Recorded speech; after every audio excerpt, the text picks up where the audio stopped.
As when fire kindles brushwood, and the fire causes water to boil, to make your name known to your adversaries, and that the nations might tremble at your presence. When you did awesome things that we did not look for, you came down the mountains straight at your presence. From all no one has heard of you and received by the ear, nor eyes seen a God beside you, who asks for those who wait for him. You meet him with joyful works righteousness. Those who remember you in your ways, behold, you were angry and sin. In our sins we have been a long time, and we shall be saved. We have all become like one who is unclean, and all our righteous deeds are like polluted garments. We all fade like leaf, and our iniquities like the wind take us away. There is no one who calls upon thy name, who rouses himself to take hold of you. For you have hidden your face from us, and have made us melt in the hand of our iniquities. But now, O Lord, you are our Father, we are the clay, and you are our potter. We are all work of your hand. Be not terrible angry, O Lord, and remember iniquity forever. Behold, please look, they are all your people. Your holy cities have become wilderness. Zion has become wilderness. Jerusalem has desolation. Keep silent and let us as the terrible. Our holy and beautiful house, where our fathers praised you, has been burned by fire, and all our pleasant places have become ruined. Will you sustain yourself as this day, Lord? Will you keep silence and let us also terribly? God. So those are, even in the reading, it is something that God is talking to us, that we need to revive anew our life. And the opponent of revival is feeling ourselves satisfied that what we are doing is good. If we are doing good, we think that this is okay. No need of changes. But reading those lines in the Bible calls for us to do something for the Lord and revive ourselves to make our lives in zeal doing His work for Him. Before, revival is needed if there are people who have been enslaved, just like the time of Jerusalem, they were attacked, they were destroyed, and they were captives, become captives.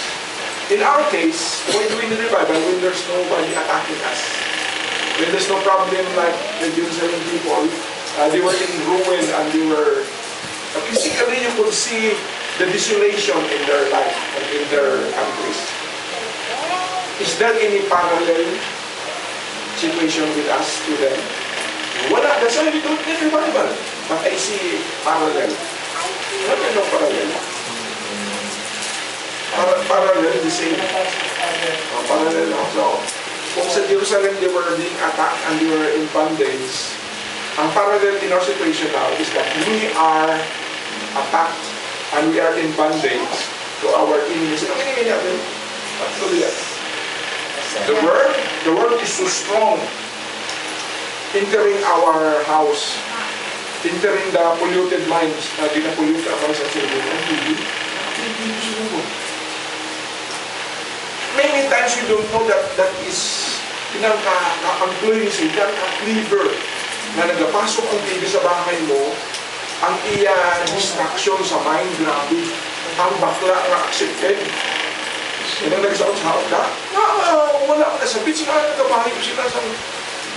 And then it becomes accepted. Kami mga mother, kami mga parents nga, praise give na sila kung ang mga children na kunin na, ano dancer? Anong term yan dito dancer? But, kinang 6-bomb dancer, wow! Happy sila! Ha? Spaghetti. Six-pack dancer kang mag-spaghetti. In other words, that is how the world now accepts and we are being into that bondage. Ang lain pa kay, we think it's acceptable. We think ang divorce acceptable. Ang pollution naman, ang entrance ang mga, ilang mga death na sabihan na, kita ulit-ulit. So, ang mga method pa, di mauba, okay na maghanap ka po rin yan. Unang method mo nga siya mag-call sa iyo, may time kayo. Hindi nga, force mo ka, tuwa sa hotel mo, buntis kayo, nasaan ka mo? Di ba? That is the bondage of the world. We are into bondage. And then, if we say nothing, there's no revival. Okay lang. You know that the world is really entered. Ang lain pa kita. Gina-tune in tayo. At first time, kita mo, tangit. Later on, sasigil ka kung tinyo, kag ang pili mo mauna. Simple. I think this is the way Satan works. At the start, example, mga clear ka, kalit ka. So, by words na mga advertisement, no? Na bawal sa kadugayos, in a long run sa kadugayos na ipakita sa imo, pag maglabas ka dito, may problem ka, babae ka. Diba? Pag may problem ka, ang first time mo kumat, papaya ko wine. So that is how cunning Satan can do to us. So ang enemy parallel sa akin, in the time of the people of God, parallel, the world is capturing us. We are in bondage to the world. World, ano pa? The world, the devil, and self. We are in bondage to self. So, ang sabi ni Paul sa Romans, we have to deny ourselves. Mauna nga, ang service is selfless service, denying the self. And if you have full of self, you cannot be of service. And it is, when you think of self, mauna nga nag-lead kang maghanap ako po. Ganun sa Pilipino. Hindi. Okay, so here, God's people needed revival as badly as we need today. In the days of Isaiah, because we have the world, the flesh, and the devil. Yun na sila. So, kung ang pag-capture, ang pag-bandage sa times ng mga Jewish people, physical, ang sa atin spiritual. Spiritual work. But we don't know that it is entering in, capturing us. Anong worldly system? Grabe ng worldly system, yun ang Sunday na ginagamit sa world nga kung may ganito sila mag-holiday, kung may exam, Sunday ganito. Beautiful ang reason nga mayanap kita rest day ang Sunday. But many times ang gawin, consider that na kung may mga gawin, mga exam, ilagay mo sa Sunday. Actually, the idea was good, but the purpose is defeated. Dapat yan, magpaulay ka mo. Kasi hindi pa siya nakaulog sa God. So there is the world, the flesh, and the devil. And mind you, each one of them is so strong. Hindi na itong world. Yung strong ang influence ng world. Ang mga nations sa Amerika nga nagabasa Bible, nga nagapray sa school, unti-unti na stop. And soon, it can happen here. Maayon na may freedom pa ka. Later on, pag may nakaupo na dyan, matawa pa si Biblia na against sa God, i-declare na. Bawal na. Unti-unti na nga. Bawal na may mga private school na lang.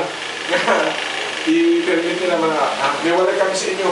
Nagawa kami aming private na school, na institution. So, it is coming. We don't know kung hindi siya magpasok. The flesh is so strong. Mas lalo kung i-feed mo siya, mas lalo kung hindi mo siya puputukan, wala ka Bible na living, so magiging strong ang flesh. And then, kapag pumaan ka na sa flesh, nothing can stop it, man. The only thing you could defeat the flesh is kung pagtutuman mo siya, i-restrain mo. And then you feel the other one also unload. And then, of course, the devil is also too strong. You cannot challenge him. Basta ang mga Christian, i-obsess, kung gusto ka paronin ni Satan, i-obsess ka, hinggang guluhon yung buhay mo. Pero ang mga anak Christian, pasukan nyo talaga, hindi mo obsess. Kita ko sa Biblia, hindi mo obsess na hindi mo yan. So, they are so strong. Alam na ni Satan na, what is the solution to this problem? It is not because the church becomes, ang church mag-liberal na, and go relax. Many churches, some will just meet and then have a service. It started sa Korea, sa mga other places yan. Hindi, basta may praise and worship ka mag-preaching, that's it. Ito mga fundamental they started with the kids in Sunday school, later on, there pa sila service. So, nagkauna nga mag-relax. Quickening the race na work natin, like quickening by grace. Sabi ko lang na siya. May mga churches na mauna nga, okay, pero wala sa ganyan ng decor na siya, kung decoration. Mga po nga simbahan, ang idea pa, we need yung beautiful church. Ang totoo yung fundamental, the building is not important. The building ang buhapong house and simbahan po. It is not important. The important is the activity inside and the people inside. Kaya pag-giving cover, nag-salita ako ngayon na maingay, hindi kayo. Kung mag-stop ko, mag-stop kayo. Decor na siya nga pumuplunge. Habog ka. Now, number 1. The heart of our study is prayer brings revival. So, number 1, how can prayer bring revival? Sabi ni Dr. Torre na ito ang gawin nyo sa revival. So first, dapat may nagpagkita na nucleus, may ako na mag-start. Hindi na isa kaya, hindi man kailangan dami. Siguro mga kaunti lang. For example, this group na mag-start with this idea. And then, secondly, they have to bind themselves. Mag-practice sila, they will bind themselves to pray. And then thirdly, ginagawa po natin na we are into the disposal of God. Nagamit kita, pakala ko sa ako, you are to present yourself, to give yourself in the disposal of God. Number 1, prayer that recognizes God's sovereignty. Anong i-pray natin sa revival? It should be a prayer that recognizes the power of God's sovereignty. Kung atong binbasa natin, nagpapakilala itong that is anticipatory and affirmation that God is sovereign. The sovereignty of God has been hindi natin pinansin. If we are obeying ourselves, we are disregarding His sovereignty. Walang giant na may power na, kung isa lang ka, dunot ka ba? Ginukuan mo lang siya. Hindi mo silang sa pinansin na, pinigtay kasi kung hindi ka naglabog. So, we are not recognizing God's sovereignty. Recognizing His sovereignty will lead us to revival. Nasa verse 8, I think, verse 8.